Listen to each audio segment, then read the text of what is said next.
Saudara-saudari, selamat pagi. Hari ini kita melihat kitab Yesaya pasal 16. Hari ini Pastor Hokit yang menyampaikannya. Ucapan ilahi tentang Moab.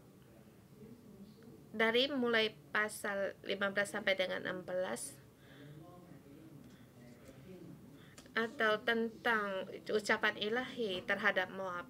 Ayat-ayat ini sesungguhnya sangat besar, sangat luas,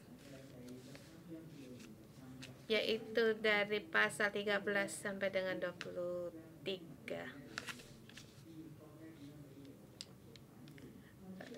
Dalam 10 pasal ini menerangkan bagaimana ucapan ilahi tentang penghakiman terhadap bangsa-bangsa. Kita lihat di PowerPoint. Saya memberi tema Tuhan membalikkan bumi. Pertama, melihat bagaimana dia membalikkan akan Babel, kemudian Moab. Kemudian masih diteruskan dengan negara-negara yang lain yang termasuk Mesir dan Ethiopia. Di pasal 17 di situ ada di Israel. Dan 23 bagaimana Tuhan membalikkan Tirus dan Sidon. Kemudian diteruskan dengan Yerusalem. Kita melihat di ayat, kita melihat Yesaya pasal 16-17, yaitu ucapan ilahi tentang Moab. Yang sebelumnya dikatakan dalam satu hari semuanya habis. Saatnya sangat cepat. Dengan suatu malam semuanya dibinasakan, semua datang dengan mendadak, dan semua nubuat sebelum diucapkan sebelum masalah terjadi. Setelah terjadi nubuat ini, semua orang tidak dengan tergesa-gesa. Sesungguhnya mereka sebelumnya sudah diperingati, tetapi mereka tidak menanggapi. Dan di mana-mana setelah datang akan bencana ini, di mana-mana terdengar ratapan. Satu bencana yang datang dengan tiba-tiba. Walaupun Nabi telah dengan berusaha payah dengan sebelumnya telah menyatakan akan penghakiman ini, bencana ini. Kemudian sampai di pasal 16 kita melihat setiap orang meratap akan Moab. Moab juga mereka menangisi Moab. Di pasal 16 Nabi Yesaya menangis untuk Moab, dan demikian juga akan Tuhan bersedih hati terhadap Moab. Kita melihat di ayat 16, pasal 16. Sesungguhnya bagaimana terjadi di Moab. Mengapa tiba-tiba terjadi kekacauan yang datang di Moab? Sesungguhnya kembali di pasal 17, di pasal 7. Karena di situ dikatakan Syria, Efraim mereka bersepakat untuk menyerang Yehuda. Di situ dikatakan tentara mereka telah sampai di Israel dan menyerang untuk Yerusalem. Tetapi sesungguhnya di sebelah lain, di sebelah Syria, di sebelah timur melewati Aram Amon, melewati Moab, di sebelah selatan mereka mengepung Yehuda.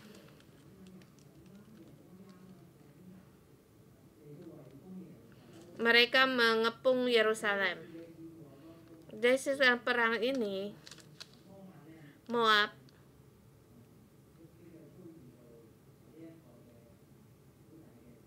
dia mengalami satu serangan yang sangat besar sekali. Kita melihat di pasal berikutnya.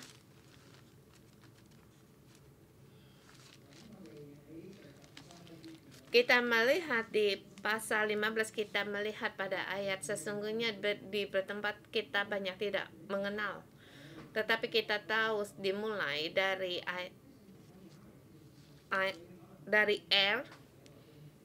dia sebelumnya adalah kota di salah satu di Moab, kemudian dilihat Kir Moab, dia salah satu dari kota juga, yaitu kota di Moab. Kemudian kita melihat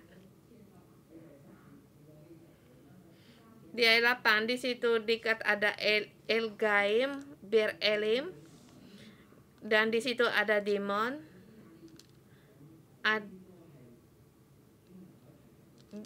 Ini di Harabim masih ada lagi beberapa kota yang dituliskan, yang dicatat di Alkitab.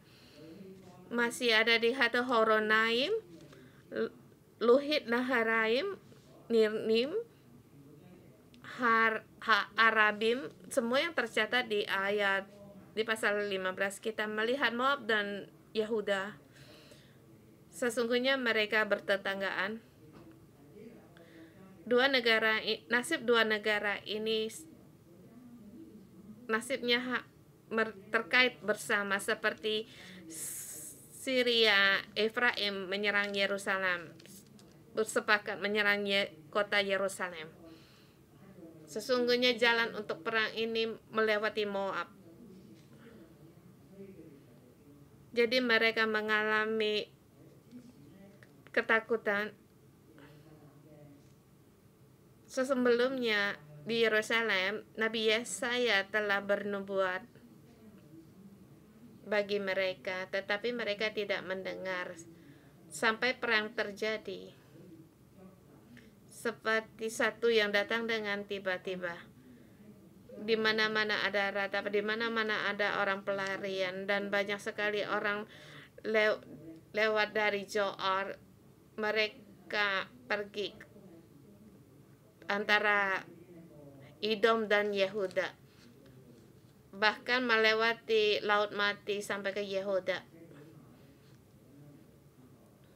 Dari Sipmana mereka menyeberangi sampai di Laut Mati.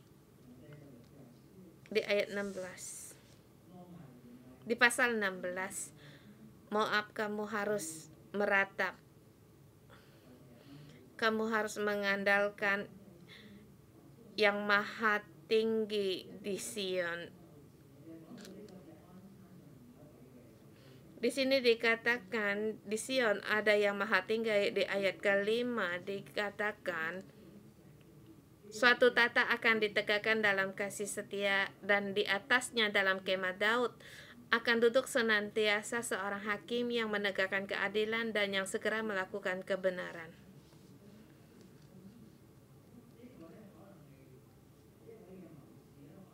Ini ada seseorang, ada kemungkinan juga Yesaya yang berseru agar orang-orang dalam pelarian ini untuk bersandar pada Yehuda. Tetapi Yehuda ada beberapa perjanjian terhadapnya. Persekutuan antara Efraim dan Syria, mereka juga bersekutu untuk menyerang Yehuda, mengancam Yehuda, termasuk dari Yesaya pasal 7, 8 dan 8. Dan di pasal 7 dikatakan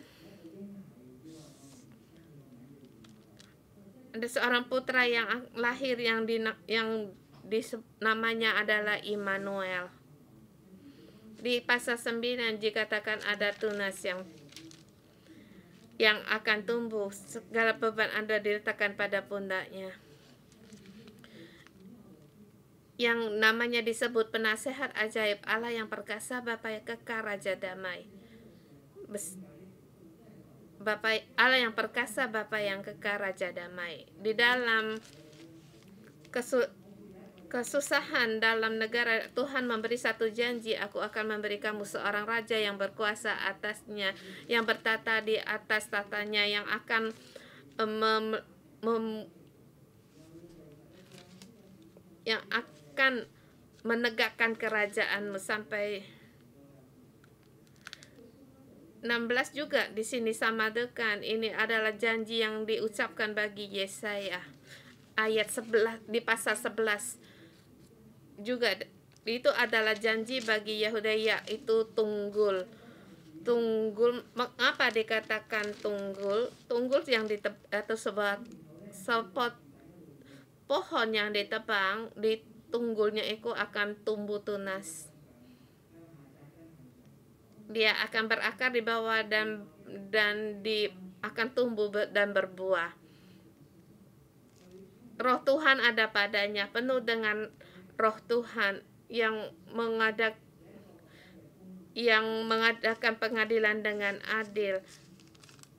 Demikian Raja Besar akan datang. Dan kita melihat hari ini di pasal 16 terhadap Moab. Sesungguhnya Raja keadilan ini yang akan datang, kamu akan menghadapi peperangan kekacauan ini, kamu harus bersandar kepadanya. Kita melihat di ayat pertama. Mereka mengirim anak domba kepada pemerintah negeri dari Selah melalui padang gurun ke gunung Putri Sion.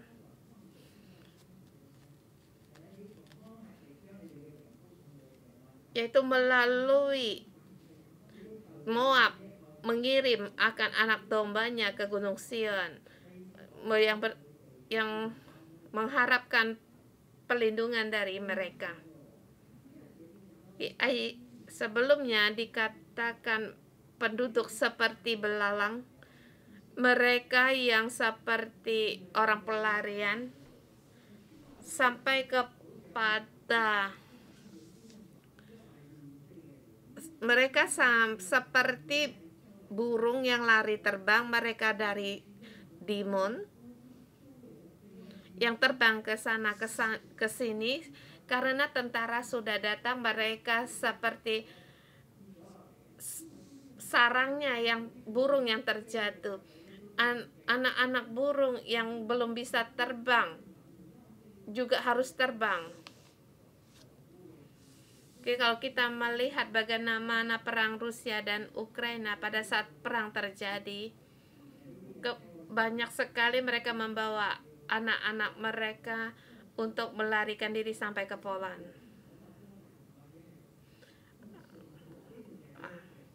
Ini satu gambaran. Ini adalah mereka orang-orang pelarian dari peperangan. Mereka menghadapi juga ketakutan. Kita melihat terus. Berilah nasihat, pertahankanlah hak, jadilah naungan yang teduh di waktu remang tengah hari, sembunyikanlah orang-orang yang terbuang, jangan khianati orang-orang pelarian. Ini adalah satu permohonan. Mungkin di permohonan kepada yang maha tinggi, yang maha kudus di gunung Putri Sion. Biarlah di sini mereka akan dipertahankan haknya. Biarlah mereka di ayat keempat. Biarlah orang-orang yang terbuang dari Moab menumpang padamu, jadilah tempat persembunyian baginya terhadap si pembinasa. Apabila penggakan sudah berakhir binasa, semua sudah lewat dan orang lalim sudah habis lenyap di negeri.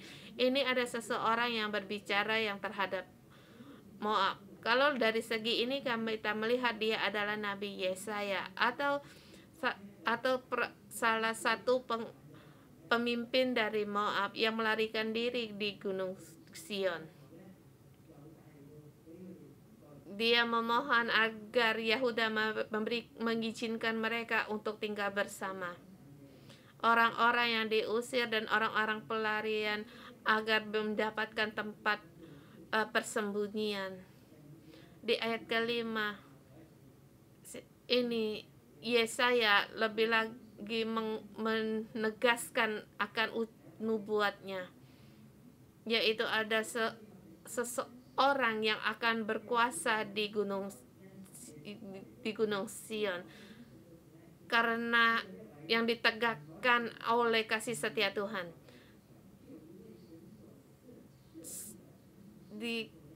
Seorang yang diteguhkan Tuhan akan senantiasa duduk di atasnya. Saya yakin apa yang dibuat Tuhan, dia adalah orang yang dikudus dengan kasih setianya untuk memelihara dan menegakkan keadilan dan melakukan kebenaran. Dia yang layak untuk kita menjadi sandaran bagi kita. Dan saya mau memberitahukan, pada saat kita mengatakan orang yang diurapi, seringkali kita langsung berpikir pada Yesus, tapi belum tentu iya. Ada kemungkinan ada orang yang duduk di tahtanya, seorang raja yang diurapi oleh Tuhan. Dia juga orang yang diurapi.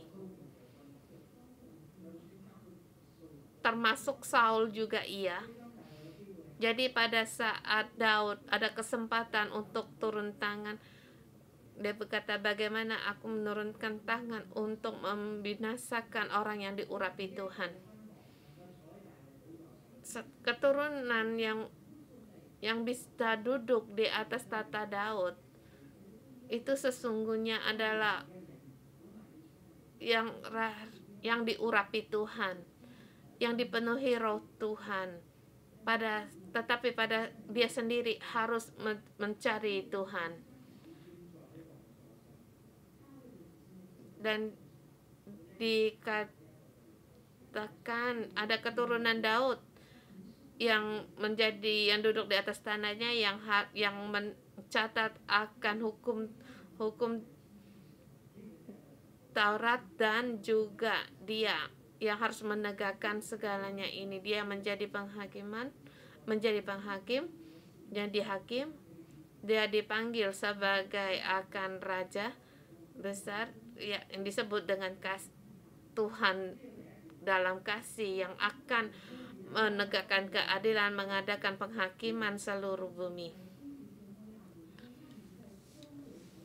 Pada saat orang-orang Moab yang dari pelarian, mereka bersandar mengandalkan Sion, yang percaya yang bersandar kepada yang diurapi Tuhan.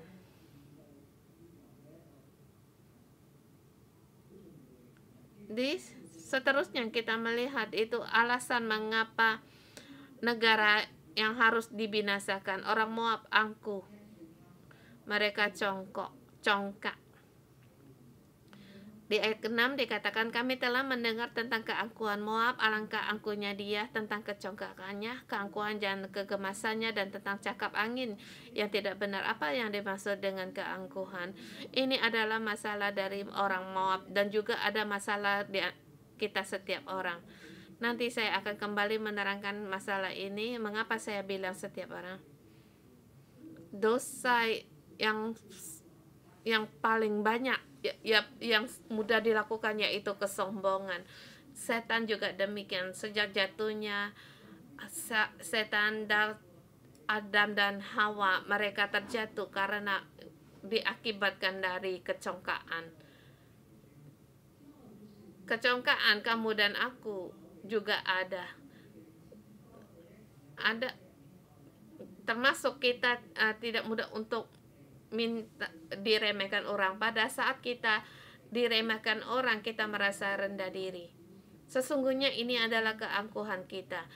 Sesungguhnya dalam hidup, alasan dalam hidup, kamu untuk aku adalah aku. Yaitu kita punya keahlian kita sendiri, tetapi karena dosa, semua experience kita, pengalaman kita menjadi satu keangkuhan. Kamu jangan bilang sama aku tidak mau dengar. Bukankah ini aku sangat tidak suka kamu. Seperti Tuhan yang bisa menghakimi orang lain. Bukankah ini adalah satu kesombongan?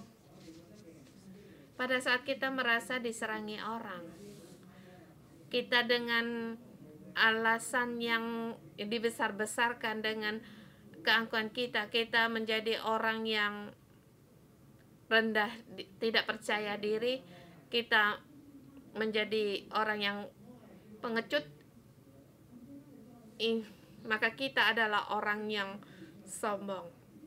Di sini dikatakan tentang Moab dan negara Moab. Kecongkaan dari Moab dikatakan mereka di kebun anggurnya yang lagi seperti dikatakan di ayat ke-8, sebab kebun anggur Hesibon dan kebun anggur Siba telah merana. Orang yang angkuh pada saat kamu berhasil, bukan kamu bisa angkuh. Kalau kamu sangat sukses, kamu bisakah merasa angkuh? Kita cuma kurang sedikit. Kita akan meninggalkan akan asal dari kita, maka kita ada di antara tidak percaya diri dan keangkuhan. Dan dosa kita mulai timbul dari ini. Merasa perkataan kita harus dengar orang, itu kita angkuh. Perkataan orang lain, apakah aku harus dengar? Aku tidak suka dengar. Ini adalah kesombongan orang. Kita tidak bisa terpikirkan keadaan yang tanpa keangkuhan. Seperti hidup kita dalam keadaan yang angkuh, bahkan kita terlalu membesar-besarkan. Kadang-kalanya kita juga mengecilkan diri kita sampai terkecil, seperti kita merasa tidak terpandang sama sekali. Tetapi ada kalanya merasa berhasil sedikit saja bisa bermegah-megah. Ini adalah sikap, walaupun kita sekarang sangat merendahkan diri, ada sesuatu terjadi, ada kalanya kita juga bisa menjadi angkuh. Kalau kita lebih banyak lagi mendapatkan lebih banyak dari orang lain, kita lebih-lebih lagi bisa sombong, bisa congkak. Dan apalagi kalau kita berhasil, kita tidak mau mendengar istri kita, maka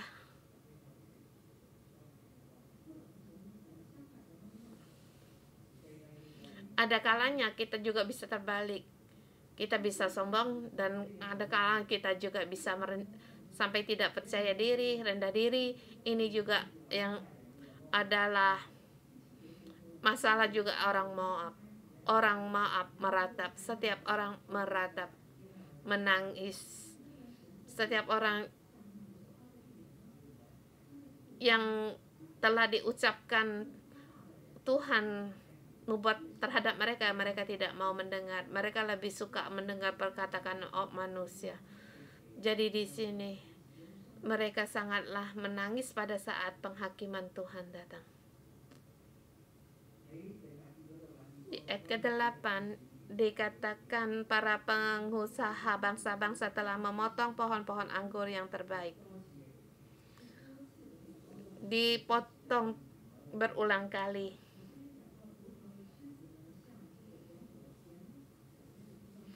Sehingga yang dahulu meluas sampai dan sekarang merambat.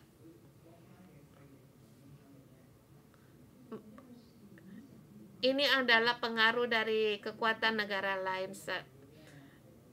Mereka telah berhasil, hasil buminya berhasil. Di sini di akhirnya karena kesombongan mereka, akhirnya mereka di pohon-pohonnya yang terbaik dipotong. Kalau melihat persikatan antara Rusia Ukraina atau Asyur, atau beberapa tahun kembali ada Babel, satu persatu gelombang yang menyerang Moab. Di ayat ke-9 dikatakan, sebab itu aku turut menangis dengan Yair karena pohon anggur Sibna. Siapa aku ini? Ada kemungkinan Nabi Yesaya pada saat Nabi mengucapkan penghakiman ini, dia bukan tidak punya perasaan. Nubuat ini ada kalanya di mata Nabi akan tampil penglihatan. Dia melihat pertumpahan darah yang seperti sungai, yang melihat keadaan para perempuan yang membawa anak-anaknya ke pelarian, dan melihat bagaimana prajurit tentara yang menindas mereka. Dia punya perasaan. Bukan hanya orang Moab yang meratapi Moab, Nabi juga turut menangis.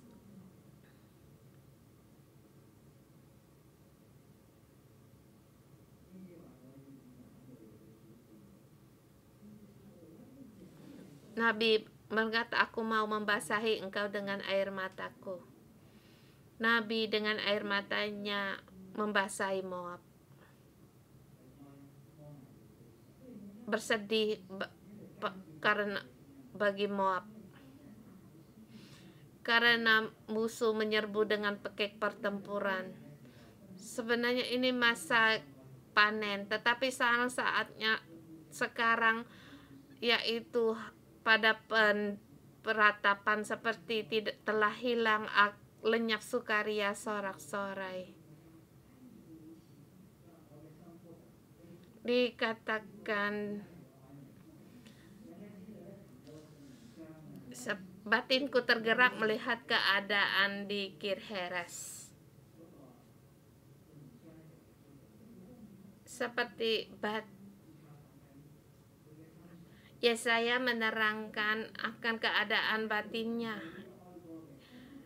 yang tergerak pada saat dia memasmurkan akan ratapan ini. Dia batinnya sangat tergerak, hatinya menangis. Dikatakan di sini, melihat keadaan Moab, hatiku menjerit, batinku tergerak melihat keadaan Kir-Heres. Moab harus menangis karena keangkuhannya. 13 sampai dengan 14. Ini ucapan perkataan sebelumnya di atas itu adalah seperti Mazmur. Ini ada satu kata, itulah firman yang diucapkan Tuhan tentang Moab pada waktu yang lalu, yaitu antara persekutuan negara yang terjadi. Maka sekarang Tuhan berfirman, dalam 3 tahun, maka menurut masa kerja prajurit upahan, maka kemuliaan Moab serta dengan keramaian yang besar akan menjadi hina, dan orang-orang tertinggal akan sangat sedikit dan tiada berkuasa. Kalau di sini melihat nubuat yang diucapkan oleh Yesaya ini akan digenapi dalam 3 tahun. Moab, kemuliaannya serta keramaian besar menjadi kehinaan.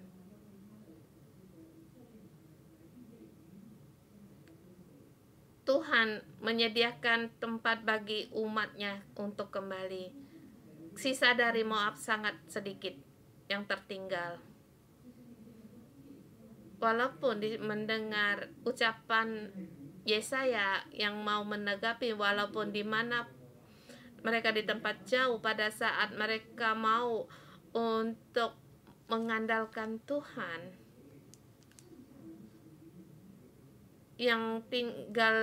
orang yang tertinggal yang sedikit yang mau mendengar, mereka pasti diselamatkan. Moab dikatakan orang yang sombong. Dia akan jatuh pada nasib yang paling hina. Nubuat Yesaya sebelumnya telah diucapkan, sebelum terjadi mereka akan menangis, akan meratap. Tetapi sebelumnya Yesaya telah menyaran mereka untuk mencari Tuhan yang maha tinggi untuk mendapatkan keselamatan Tuhan. Mari kita memuji Tuhan kita.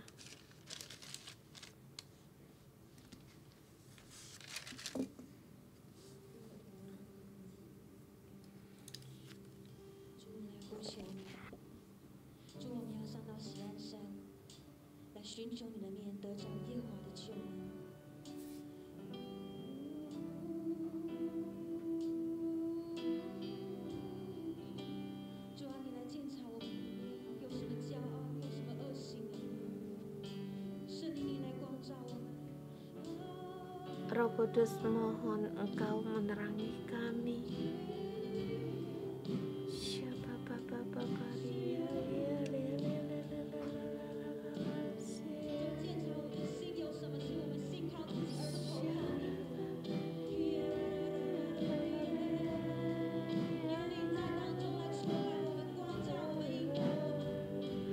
Tuhan, terang-Mu menerangi kami.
Tuhan, kami bersyukur dan berterima kasih.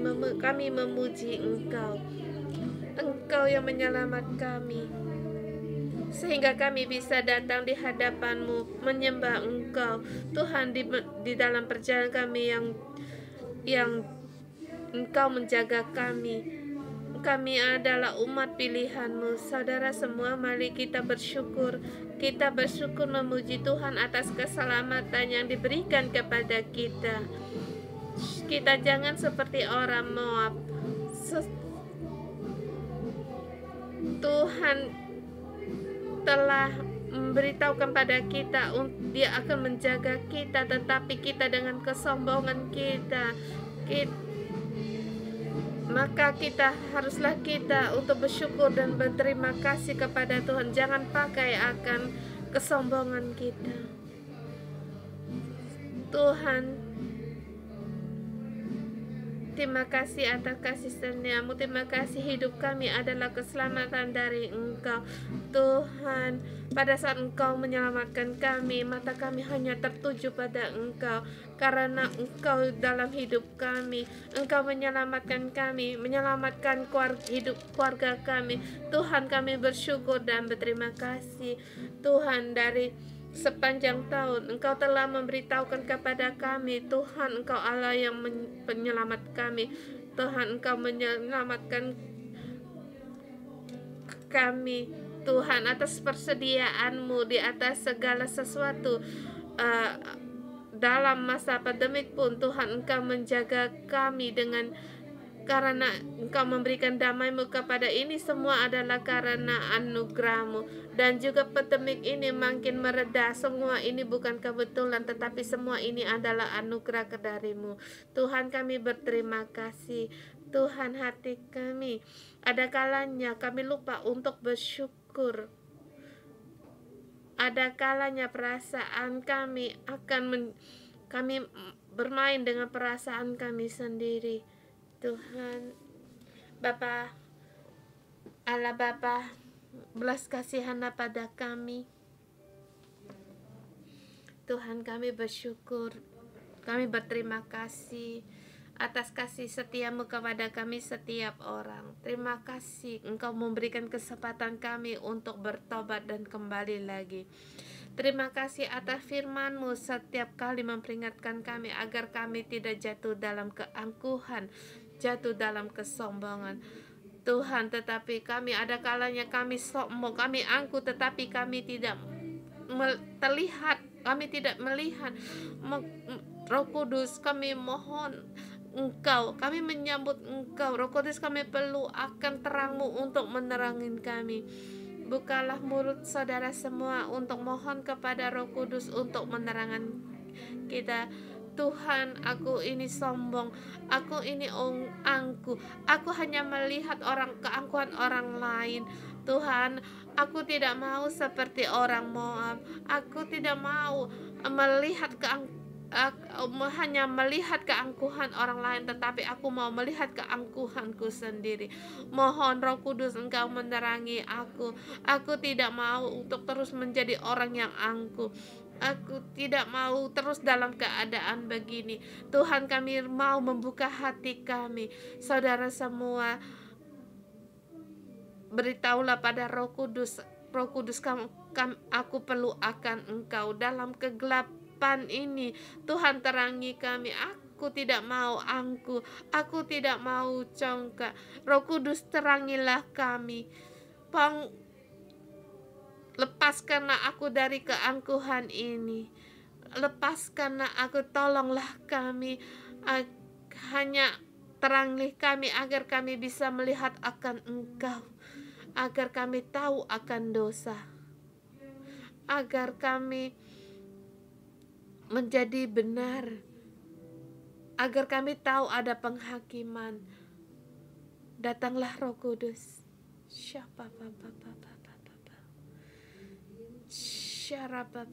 Perbaharuilah hidup kami. Kami berdoa. Kami adalah orang yang sombong. Roh Kudus, kami perlu akan Engkau. Kami adalah orang-orang yang erogan. Tuhan, ampunilah kami.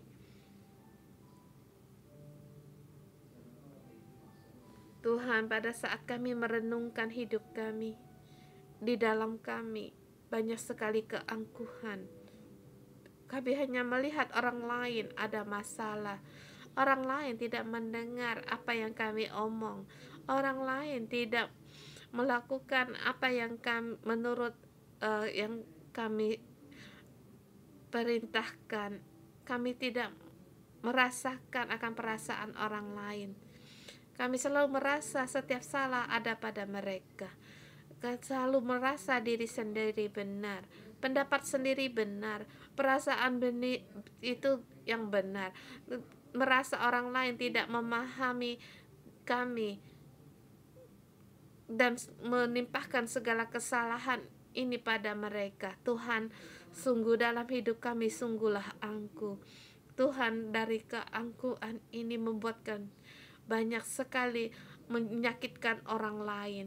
Tuhan, terima kasih karena Roh-Ku terang-Mu menerangi kami, sehingga kami bisa melihat dalam hidup kami penuh dengan keangkuhan, kecongkaan, kesombongan kami, tinggi hati kami. Datanglah Roh Kudus. Terima kasih Tuhan. Terima kasih Roh Kudus, Engkau memperingatkan aku. Aku melihat ada kalanya aku mengerjakan sesuatu, aku mendapatkan puas. Mungkin satu pekerjaan yang seharusnya aku sendiri harus kerjakan, aku menanti akan pujian dari orang lain, tetapi aku tidak mendapatkan pujian, aku kecewa. Tuhan, pada saat orang melihat di mana pekerjaan tidak baik, yang timbul dariku adalah kegelisahan, marah, bahkan untuk menjelaskan diri sendiri dan berkata, aku sudah kerjakan. Tuhan, di dalam hatiku penuh dengan kejahatan, melihat diri sendiri begitu besar, melihat diri sendiri apa yang bisa dilakukan, tetapi lupa semua itu adalah dari anugerah kasih karunia-Mu. Kami juga tidak bisa menerima akan nasihat orang lain, sehingga membuat hati kami tidak enak. Tuhan, kami mengaku, Tuhan, aku bersalah. Tuhan, mohon Engkau mengampuni aku. Ampunilah aku ya Tuhan. Saudara-saudari semua, silakan duduk. Sekarang Roh Kudus berfirman bagi kita setiap orang untuk membantu di dalam hidup kita. Tuhan, di dalam hidup kami, di mana aku sendiri yang duduk di atas tahtaku, bukan Engkau. Tuhan, terangilah kami agar kami bisa lepas dari kesombongan, keangkuhan ini, yang merasa tinggi hati ini, yang merasa benar sendiri.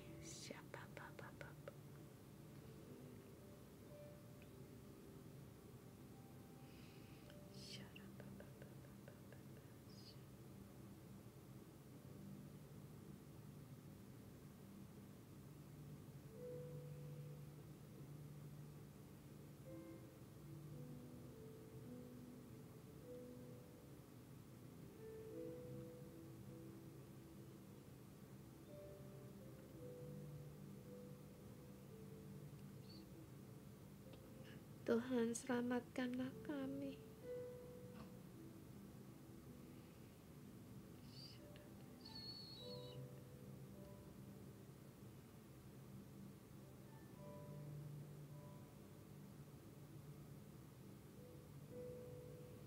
Selamatkan kami ya Tuhan.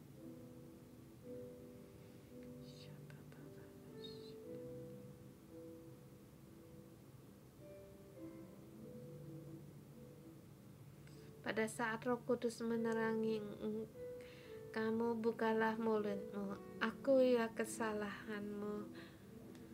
Tuhan mau melepaskanmu, mau menyelamatkanmu dari kesombonganmu. dari keangkuhanmu, dari ketidakmengertian kita, agar kita tahu ada penghakiman sehingga kita bisa bertobat untuk mendapatkan kebebasan.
Tuhan, pada saat kami menghadapi keangkuhan kami tidak berdaya.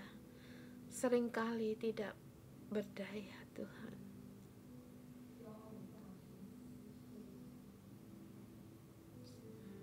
Keangkuhan selalu menekan kami sehingga kami tidak berdaya, tidak punya cara.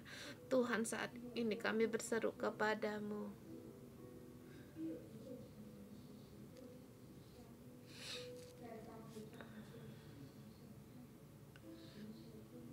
Berilah nasihat, pertahanlah hak, jadilah naungannya teguh di rebang yang tengah tempat sembunyi orang-orang yang terbuang. Tuhan, biarlah satu tata akan ditegakkan dalam kasih setia di atasnya. Dalam kemah Daud akan duduk senantiasa seorang hakim yang menegakkan keadilan dan melakukan kebenaran. Tuhan, kiranya Engkaulah yang bertata dalam hidup kami. Tuhan, ada kalanya kami merasa tidak angkuh, tetapi kalau kami juga ada tidak percaya diri, ini adalah keangkuhan kami. Tuhan, kami berseru kepadamu. Tuhan, bagaimanapun caranya kami ingin lepas dari keangkuhan, kami tidak bisa sanggup. Maka Tuhan, kami berseru kepadamu.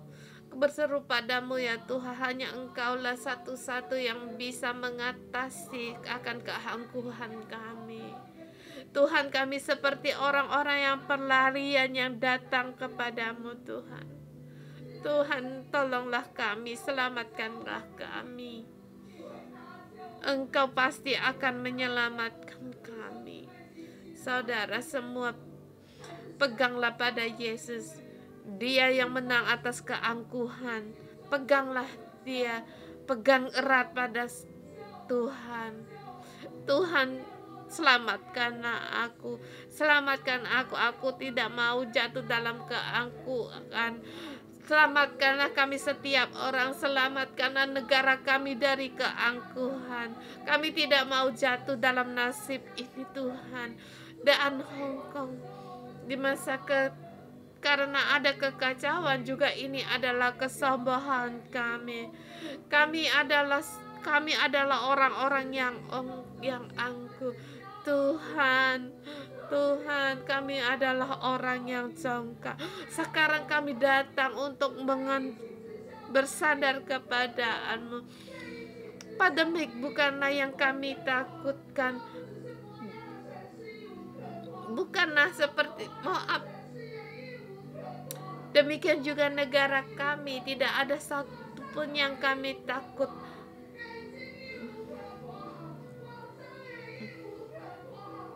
Tuhan, tidak ada satupun yang kami sombongkan. Tuhan, ampunilah kami. Tuhan, berbelas kasihanlah pada kami. Tuhan, buanglah segala keangkuhan kami. Kami mengasihi Engkau. Tuhan, kami menghormat meninggikan Engkau. Selamatkanlah kami ya Yesus. Selamatkanlah kami. Haleluya. Siapa gade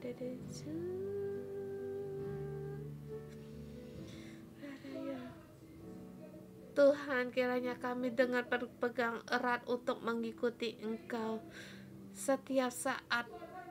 Tuhan,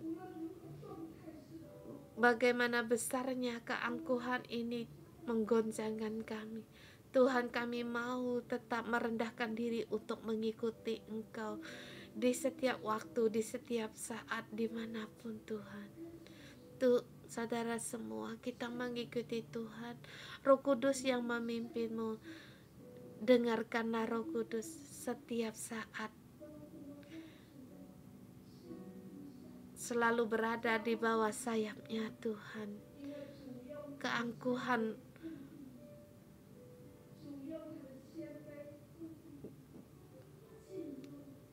tidak akan melampaui Engkau, karena sayapnya Tuhan yang menaungin kita. Terima kasih Tuhan Yesus, Engkau mendengar doa kami. Dalam nama Tuhan Yesus Kristus kami berdoa, amin. Terima kasih Tuhan, kita sampai di sini.